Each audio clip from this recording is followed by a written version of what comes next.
First across the line are the French crew, Eric Proust and Romain Motto on Citas. Une belle journée, hein. On fait 2 legs de 1, on est très très content. Surtout que dans la leg de cet après-midi, c'était loin d'être gagné. On a fait un petit combat dans le chenal là, de match racing et on s'en est bien sorti. At the halfway mark of this year's race, the defending champions are just half a point clear of a lean and hungry chasing pack. Although self-governing and Swedish-speaking, Åland is a region of Finland. In the Finnish archipelago, tiny islands like Asper have been inhabited for centuries by fishermen and farmers. On Asper these days, the livestock's only used to keep the island's grass down, arriving by boat for the summer months, much like the visitors to Monica Altonen's fabled fish restaurant.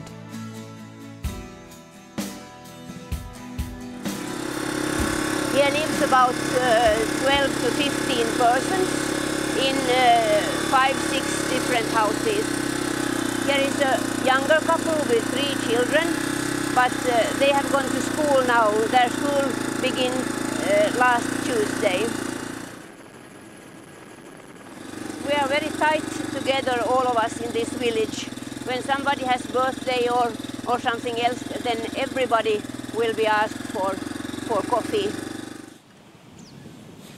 Church records in Asper date back over 500 years, chronicling the lives of the people who were the first to fish in its surrounding waters. Fishing is still the main source of income, along with the tourists, beguiled by the apparently gentle pace of life. The harmony of the island here is calm, and like in old times, people doesn't think that they have such a hurry here, and they don't see how much we work when they sleep and when they get swimming.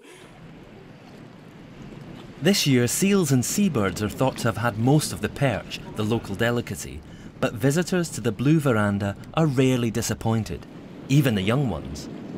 I make my perch fillets bone-free, and if children can find a bone in their perch fillet, I pay them €1 per if they can find a bone. So children like to eat fish here. If they don't eat at home, they eat here. People ask why I have so many angels in my veranda, so I say that when we think we live halfway to paradise, we have to be used to the angels.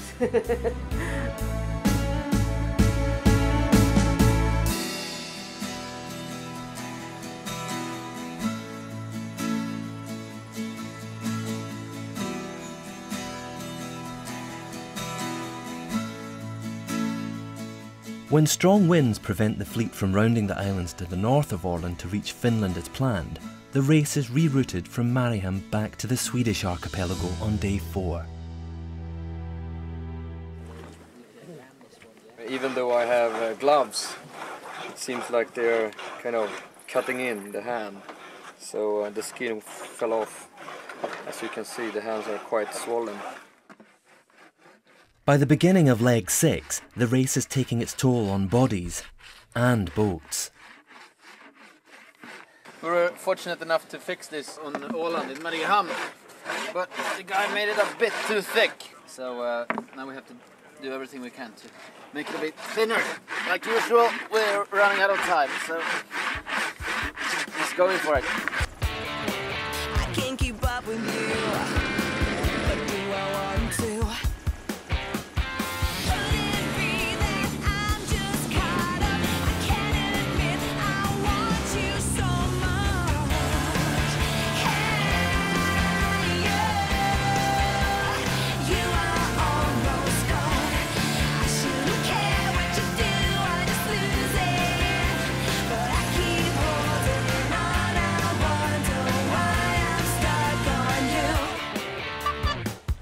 Really hard to keep up with these boys, they're going really fast. We came down here on the island, we went right with Eric. Tony went left and he dropped a long way back. It's been a good fight. So.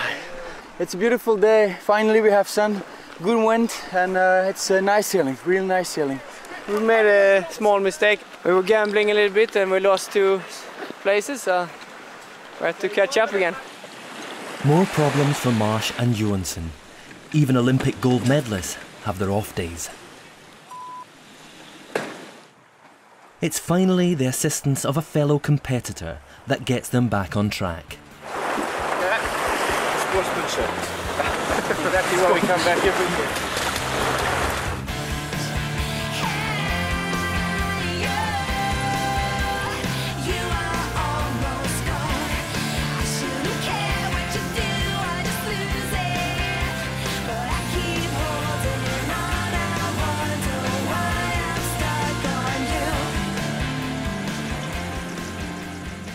After the beach checkpoint at Geysir, the fleet's next objective is the boat rounding off the island of Rudlogger.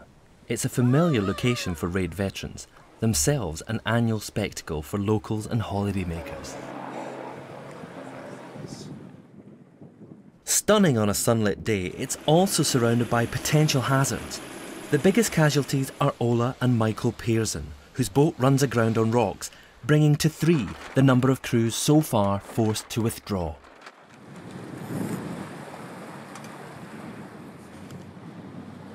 There are further tests of nerve and navigation to come before day 4, after another 8 hours of racing finally ends at Norra Stavsoda.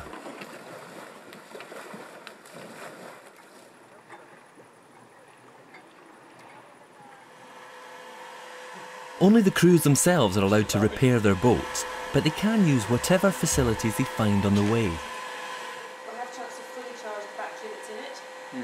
Then we've got still a spare good one and a dead one. While Claire Bailey and David Scully nurse their wounded dagger boards, Michael Walter and Marcus Mattis are trying to source a new tiller extension. This is the broken bit. Tiller extension, carbon fibre, €250. And this is a broomstick. I'm still negotiating the price for that. You've got 1 hour, David. Fantastic.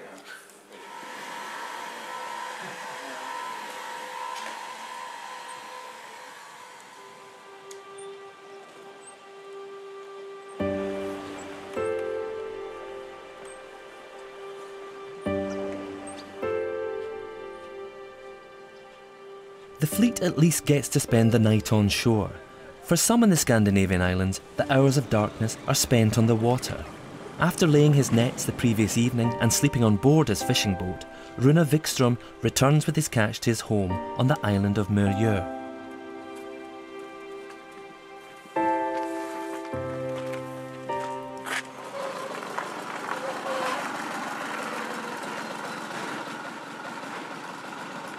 His working day doesn't end here.